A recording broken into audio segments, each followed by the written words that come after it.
came across some information this week. Spooky information in some ways.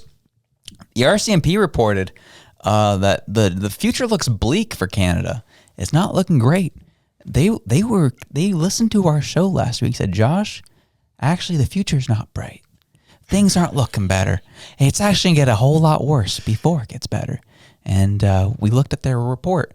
A 9-page report they gave the government of Canada that then came out on a FOIPOP, Freedom of Information Act, and it was redacted to oblivion.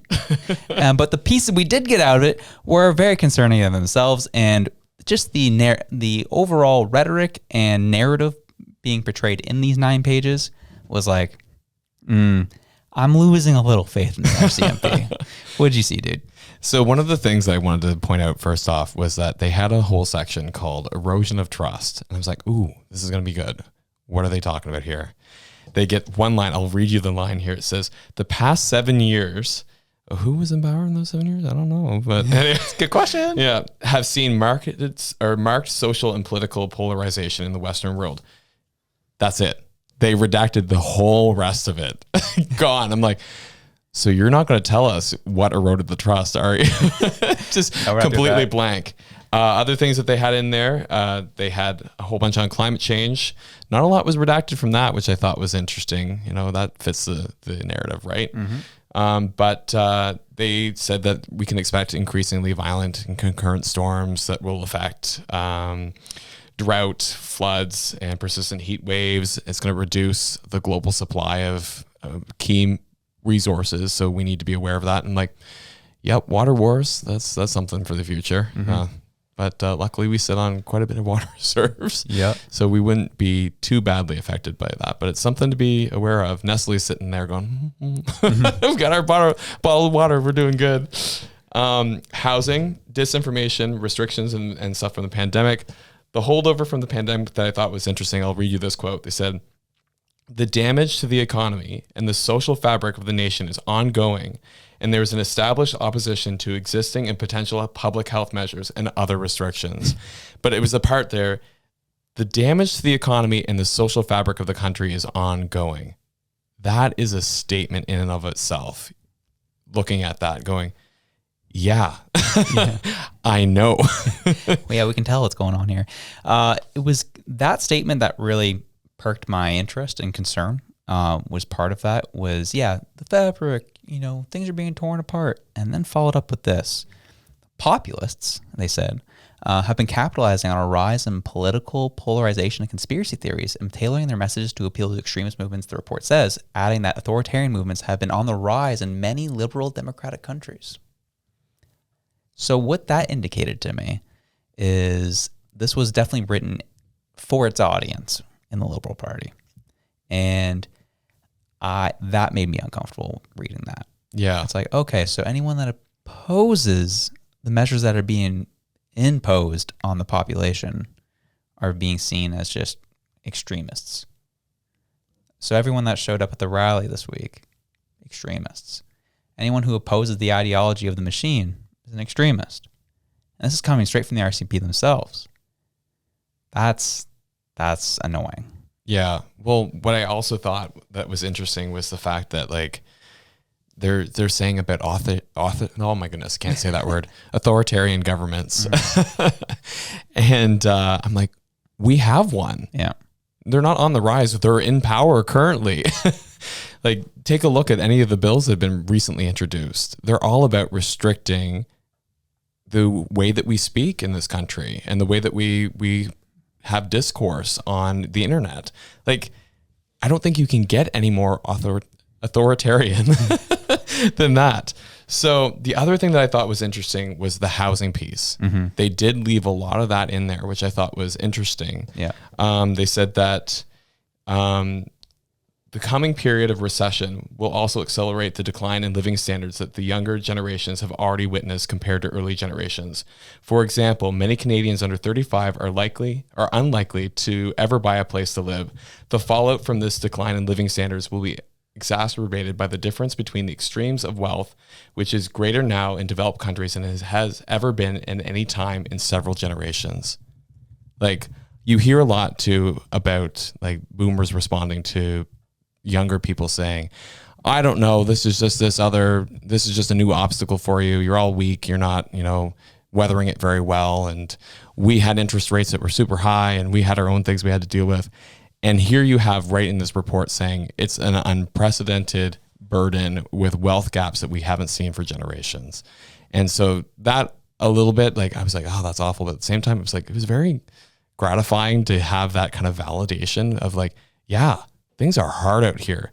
And if you're struggling, it's like, yeah, you're not being gaslit. They know it's hard. So that to me was a little bit of, it's like cold comfort. Mm-hmm. It was validating in that way. Totally. Well, even kind of going through this document reminded me of an article that came out back in 2021 where it came out that military leaders saw the pandemic as an opportunity to try propaganda techniques on the Canadians. Like that's what that reminds me of too, where like the people that we are supposed to trust, the institutions are supposed to trust, are actively just doing stuff to us. They're poking us, they're prodding us, getting people divided against each other. And then they're going to turn around saying, well, man, it's crazy how divided Canadians are nowadays. And anyone who calls it out is crazy. Like, this is why people are literally nuts. And so this is why this is what hit me obviously when we were at the rally on Sunday, where it's like, there's some people that were so angry. Like the people, like their anger, I could feel their anger. I'm like, I didn't realize, I know people are mad. I know I'm mad. I'm not pleased. My family's not pleased. I have friends who are not pleased. But there are some people who are really, really mad. And I was like, oh, dang, this is just a pocket here in Nova Scotia. Yeah. What's it like across the country? And that's what concerns me about things moving forward. Yeah, and it's also concerning because I feel like I know last week I was just very uncharacteristically like mad myself. And I feel like a lot of that was because I was consuming stuff within that same vacuum and I wasn't getting a break from it. Mm-hmm. And so I think that, one, times are tough. Two, you've got people gaslighting you. Three, if you're consuming all of that media all the time, it's just going to stir that anger until it festers. And like not even joking, last week I was just like, I was so mad. It was my birthday and I was just madly scrolling through news articles. I was reading CBC. I was reading the Post. I was reading, I actually read a couple of Rebel articles, to be quite honest. And the whole time, like throughout the different platforms, they're all saying the same thing about how crappy things have gotten. And when you let that sit in your brain and it fester for a while, you get angry. And I was just like, screw this place. We're moving to New Zealand. I'm done with it. You know what I mean? And it took me a while to actually pull myself out of that. It took the whole week for me to go, I'm going to disconnect a little bit from the news. I'm going to disconnect from all this, hate basically. And just like focus on some like mindfulness things, listen to some like motivating podcasts that I listened to, and really try and get that lightness back, because I felt like last week I was missing that just because of the media I consume. So no wonder these people are angry, because like what happens is like if you're already hurting and then you have a whole bunch of other things confirming that hurt, like it's just going to build that anger. And that to me is dangerous. And that's where I'm concerned, is that if this keeps going the way it's going, and if we have this tax hike like they're proposing on April 1st, I think people are going to be so desperate and they're going to be so burnt out by everything around them that I think you'll see some things happen that are not going to be pretty. It's going to be ugly. Why do you say that? Like what, like from your perspective, that's a heavy statement. Yeah. What do you think? What do you think legitimately happens? I think that you'll start to see the unraveling of our society, where I think you'll see people like, again, not paying their taxes. I think you'll see crime go up. I think you'll see more thefts. I think you'll see more people hating on their friends and relatives who are like, this tax isn't so bad, and that, Trudeau's doing a good job. And you'll see people who are being hurt the most by these increases just not able to hold back anymore and just losing it. I think you'll see like divides in friends and families and things like that.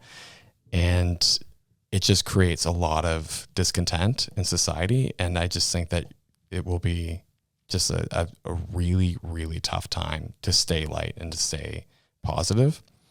That being said, what is interesting though, is that like I found that Pierre Rally actually inspiring a bit, because I was like, okay, he's talking about things. If he can stick to his promises, I think that we'll be in a much better state.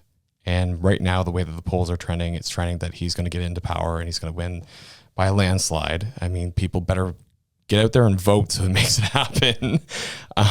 But I think that if he gets into power, I think that will be enough to actually calm the waters a bit. I think that things will be bad because we'll be in a recession. But his talk about no more new expenses without accounting for old ones, like things like that, I think are good policy. It will be austerity measures for sure, but I think it's what we need to actually get ourselves into a good place again.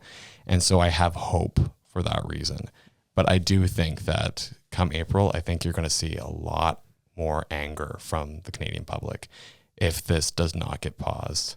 Yeah, because the first place, typically when you see new taxes, it takes a little bit of time to work its way through the system. This one's a little different because you're going to see that number at your gas station go up again. Yeah. So wherever you're at in the country, BC's experiencing well over $2 gas out there. We're seeing kind of in the range between $1.55 to $1.70-ish here, depending on the day, depending on the week. And when that tax hits April 1st, bing. And I think that's where you're right. People visibly see, dang, it went up again. Another tax causing my life to be harder.